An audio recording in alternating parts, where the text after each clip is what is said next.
Assalamualaikum warahmatullahi wabarakatuh. Oke, jadi dalam kesempatan kali ini saya akan menjelaskan sedikit materi mengenai dokumen transaksi pembelian yang sebelumnya sudah teman-teman pelajari dan bahkan sudah buat presentasinya secara kelompok. Oke, kompetensi dasar, yaitu untuk menganalisis dokumen transaksi pembelian dan membuat administrasi transaksi pembelian.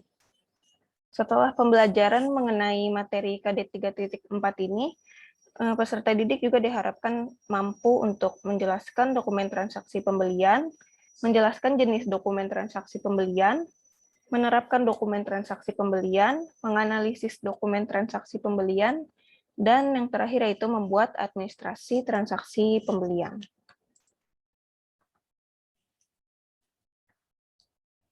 Oke, jadi setelah yang kita pelajarin kemarin ini, di dalam dokumen transaksi pembelian ini seperti yang kita ketahui, ada apa aja sih? Yaitu ada mulai dari surat permintaan pembelian, surat permintaan penawaran, surat pesanan, bukti penerimaan barang, bukti pengeluaran kas, kartu persediaan, bukti permintaan dari gudang, nota kontan pembelian, kwitansi, faktur pembelian, serta pesanan penjualan. Oke, mari kita bahas dari yang pertama, yaitu surat permintaan pembelian. Oke, surat permintaan pembelian. Jadi, surat permintaan pembelian yaitu merupakan formulir yang digunakan apabila kita akan memesan atau membeli barang ketika persediaan barang yang bersangkutan sudah mencapai titik minimum ataupun sudah habis. Surat permintaan pembelian ini dibuat oleh bagian gudang atau bagian lain apapun itu yang memerlukan barang. Surat permintaan ini biasanya dibuat rangkap dua. Yang satu itu diserahkan kepada bagian pembelian dan lembar yang kedua digunakan sebagai arsip oleh bagian yang bersangkutan. Contohnya di sini misalnya bagian gudang.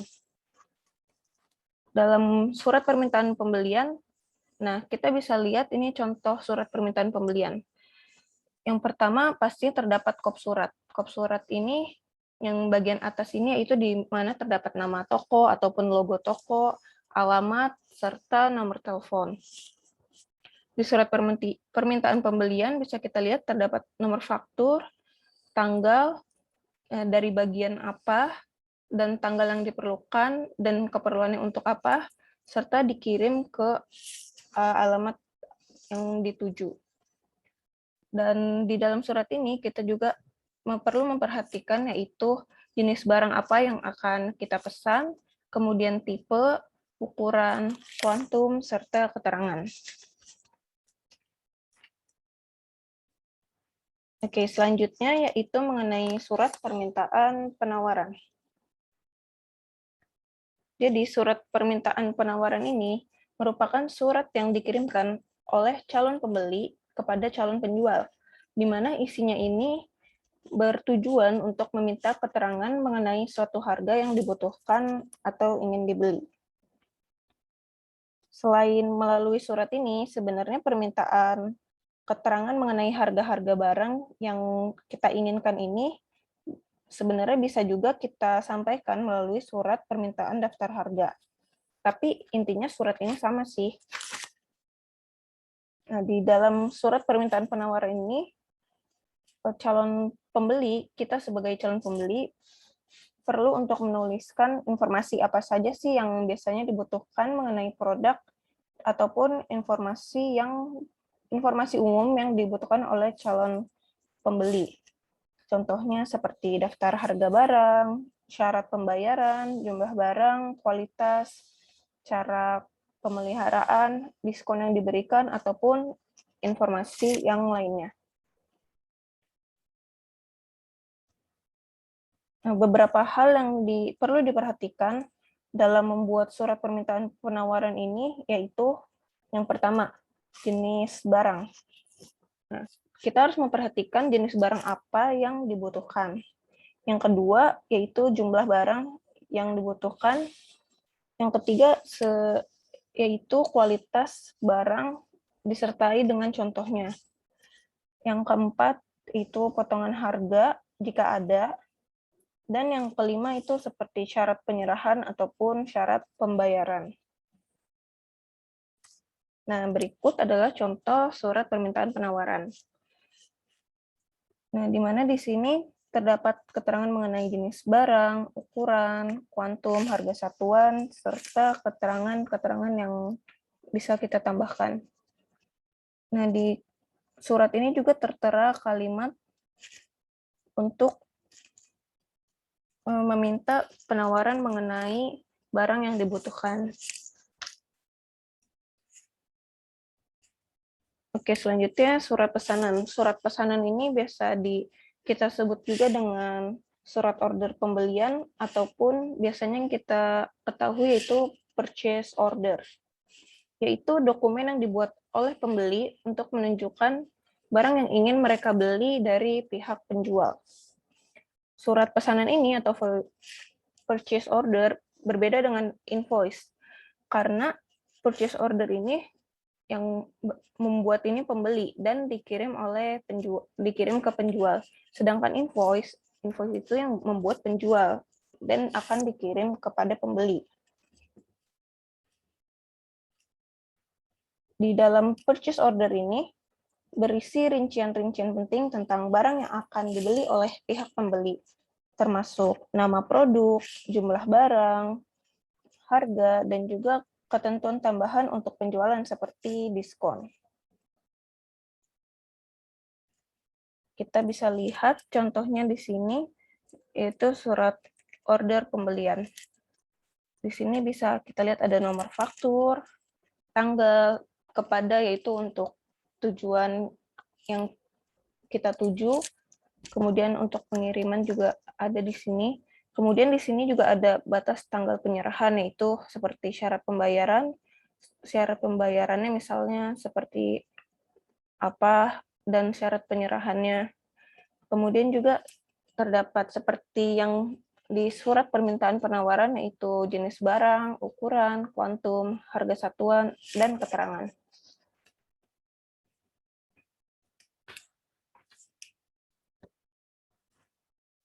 Oke, selanjutnya yaitu laporan penerimaan barang. Jadi laporan di suatu perusahaan itu terdapat bagian penerimaan barang yang biasa kita sebut dengan receiving, yaitu merupakan bagian yang menjalankan fungsi pengendalian biaya pada saat barang dikirimkan ke toko atau tempat oleh supplier. Di sini, petugas receiving harus memiliki dokumen standar spesifikasi untuk memastikan bahwa produk yang diterima baik dari segi kualitas, jenis, bentuk, ataupun ukuran telah benar dan sesuai. Petugas receiving ini juga harus memiliki salinan dari purchase order yang sudah dijelaskan seperti sebelumnya. Yaitu gunanya untuk apa? Yaitu untuk membandingkan kuantitas, kualitas, dan harga yang telah disepakati di awal. Nah, jika barang yang dikirim oleh supplier tidak sesuai dengan yang ada di purchase order, maka petugas receiving ini berhak untuk menolak barang yang dikirim tersebut. Nah, berikut contoh dari laporan penerimaan barang, di mana di dalamnya terdapat keterangan mengenai jenis barang, ukuran, kuantum, dan di sini ada kondisi barang, yaitu apakah baik atau rusak. Nah, selanjutnya yaitu bukti pengeluaran kas. Bukti pengeluaran kas yaitu merupakan dokumen yang berfungsi sebagai perintah pengeluaran kas dari fungsi bagian akuntansi kepada fungsi bagian kas besar yang tercantum di dalam dokumen tersebut.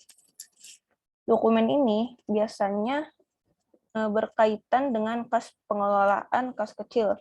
Biasanya diperlukan pada transaksi pembentukan dana kas kecil dan pada saat pengisian kembali kas kecil.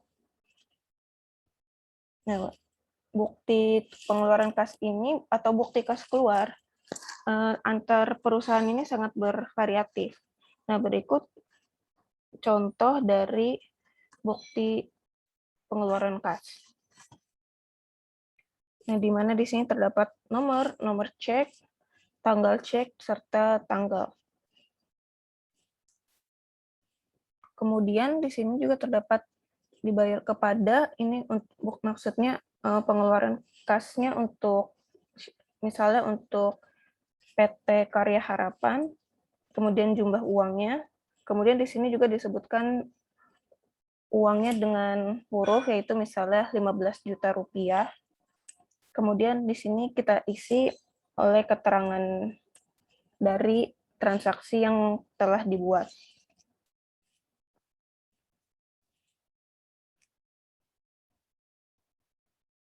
Nah, selanjutnya yaitu mengenai kartu persediaan. Kartu persediaan yaitu merupakan laporan yang berisi informasi dari pergerakan yang mencakup dari saldo awal, penerimaan stok, penerbitan stok, dan kuantitas akhir. Barang yang telah masuk atau berada di gudang akan dicatat pada kartu persediaan. Pencatatan ini bisa manual ataupun menggunakan komputer. Nah, hal penting yang harus diperhatikan yang harus ada di dalam kartu persediaan ini yaitu mulai dari nama barang, kode barang, jumlah masuk, dan jumlah keluar. Nah, kita lihat dari contoh kartu persediaan yang ada ini. Nah, bisa kita lihat di sini ada nama barang, kemudian ada keterangan untuk nomor kode, di sini ada kolom keterangan. Nah, di sini itu ada jumlah barang masuk ataupun barang keluar, di mana terdapat rinciannya itu ada jumlah, harga, dan total. Nah, di sini tuh kita dapat menghitung saldo barang, mulai dari jika ada barang masuk ataupun barang keluar, kemudian hasilnya akan kita ketahui di kolom sebelah kanan ini, bagian jumlah. Oke, selanjutnya yaitu mengenai bukti permintaan dari gudang. Bukti permintaan dari gudang, yaitu merupakan formulir untuk meminta bahan baku dan bahan penolong untuk memproduksi produk yang digunakan oleh fungsi produksi, sekaligus sebagai bukti pengeluaran barang dari gudang. Nah, dalam membuat bukti permintaan dari gudang, ada hal-hal yang menyangkut dalam bentuk formulir ini yang harus kita perhatikan, yaitu ada jenis barang dan spesifikasinya, banyaknya barang yang diminta, otorisasi atau pengesahan dari kepala bagian gudang, dan tanggal permintaan. Nah, berikut kita lihat contohnya. Di sini ada nota permintaan barang dan bukti pengeluaran barang. Nah, di masing-masing dokumen ini sudah tertera jenis barang, kemudian jumlah atau banyaknya barang yang diminta, otorisasi atau pengesahan. Otorisasi itu pengesahan dari kepala bagian gudang seperti ini contohnya, yaitu tanda tangan. Dan yang terakhir adalah tanggal permintaan.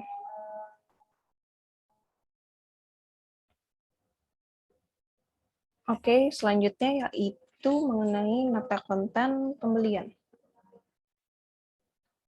Nota kontan pembelian.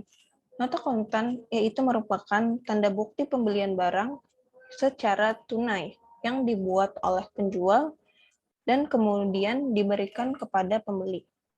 Nota kontan ini umumnya dibuat rangkap 2, yang dimana aslinya ini diserahkan kepada pihak pembeli dan tembusannya disimpan oleh pihak penjual sebagai bukti transaksi ataupun sebagai arsip. Nah, berikut contoh dari nota kontan. Di dalam nota kontan terdapat beberapa hal-hal yang harus diperhatikan, yaitu mulai dari nomor nota, kode barang, nama barang, jumlah barang, harga satuan, dan total harga. Nah, kemudian di bawah akan ditotal jumlah harganya, dan jika ada diskon, di sini bisa dicantumkan, kemudian dapat dihitung harga yang telah didiskon. Di sini juga ada tanggal dan tujuan kepada pembeli. selanjutnya yaitu mengenai kwitansi. Kwitansi, pengertian singkatnya yaitu merupakan tanda bukti terjadi pembayaran yang ditandatangani oleh pihak penerima uang. Pada kwitansi ini harus dibubuhi oleh materai pada jumlah tertentu sesuai dengan peraturan yang berlaku. Di dalam kwitansi ini bisa kita lihat contohnya terdiri atas dua bagian.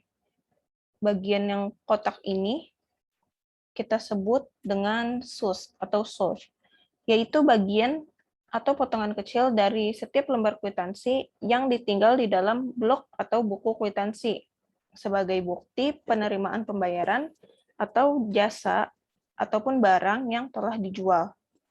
Nah, bukti transaksi ini atau sus ini dipegang oleh penerima uang sebagai bukti penerimaan uang untuk diberikan kepada bagian pembukuan. Sedangkan yang sebelah kanan yang berisikan nomor, sudah diterima dari ini banyaknya uang untuk pembayaran, dan komponen-komponen ini yang kita sebut dengan kwitansi. Lembar kwitansi penerima uang dan diserahkan kepada pembayar sebagai bukti pembayaran atas penerimaan jasa ataupun barang yang akan dibeli. Informasi yang termuat dalam kwitansi ini yaitu adalah mulai dari nama yang menyerahkan uang, jumlah uang yang diserahkan, tanggal penyerahan uang, nama dan tanda tangan dari yang menerima uang. Nah, selanjutnya yaitu adalah faktur pembelian. Nah, faktur pembelian yaitu merupakan suatu bukti perhitungan penjualan barang yang dilakukan secara kredit. Berbeda dengan nota kontan pembelian sebelumnya, di mana nota kontan ini berlaku untuk transaksi tunai, sedangkan faktur yaitu biasanya perhitungan untuk penjualan barang yang dilakukan secara kredit, yang kemudian dibuat oleh pihak penjual, kemudian disampaikan kepada pihak konsumen atau pembeli. Pada umumnya, faktur ini dibuat rangkap dua, yang dimana yang aslinya ini diberikan kepada konsumen sebagai bukti pembelian secara kredit, dan yang salinannya ini dipegang oleh pihak penjual sebagai bukti pencatatan penjualan secara kredit. Nah, bisa kita lihat di sini ada contoh faktur. Nah, faktur ini memuat informasi tentang nama dan alamat perusahaan penjual, kemudian kepada siapa dia menjual barang dagangannya, kemudian juga di sini juga ada tanggal terjadinya transaksi, kemudian ada nomor faktur, di sini juga ada jumlah barang yang banyaknya barang yang dijual, kemudian keterangan nama barang yang dijual, dan harga satuan, jumlah harga, serta syarat pembayaran, syarat penjualan ataupun jatuh tempo pembayaran. Oke, next yaitu mengenai pesanan penjualan. Pesanan penjualan ini sering kita sebut juga dengan sales order, yaitu merupakan dokumen konfirmasi yang dikirim ke pelanggan sebelum memberikan barang atau jasa. Sales order ini dibuat setelah penawaran diterima oleh calon pelanggan. Sales order ini memiliki siklus seperti tertera pada bagian berikut, yaitu dimulai dari sales order, availability check, process delivery, transportation and packaging, picking and good issue, billing or invoice, dan yang terakhir payment processing. Nah, di sales order ini, di tahap pertama, yaitu di mana terdapat perintah penjualan itu sendiri. Di dalam tahap ini, konsumen akan membuat pesanan, kemudian didokumentasikan ke dalam purchase order atau surat pesanan. Yang kedua, yaitu availability check, di mana di sini barang yang akan dipesan akan dicek terlebih dahulu ketersediaannya, apakah masih ada ataupun tidak di gudang. Nah, yang ketiga yaitu proses delivery. setelah proses pengecekan barang di gudang, tahap selanjutnya yaitu kita dituntut untuk membuat jadwal pengiriman barang ke konsumen.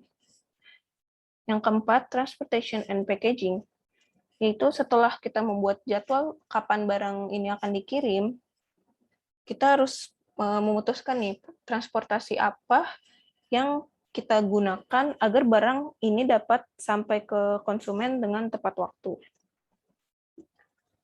Yang kelima yaitu picking and good issue. Setelah semua tahap perencanaan tadi selesai, di tahap ini kita akan menyeleksi produk mana yang akan kita keluarkan dari gudang untuk diberikan kepada konsumen. Di tahap ini yaitu proses pengeluaran barang akan dikeluarkan juga dokumen, yaitu berupa delivery dokumen. Yang keenam, setelah picking and good issue, yaitu kita mencapai tahap billing ataupun invoicing. Nah, setelah ini maka bagian keuangan akan mengeluarkan surat tagihan ke konsumen.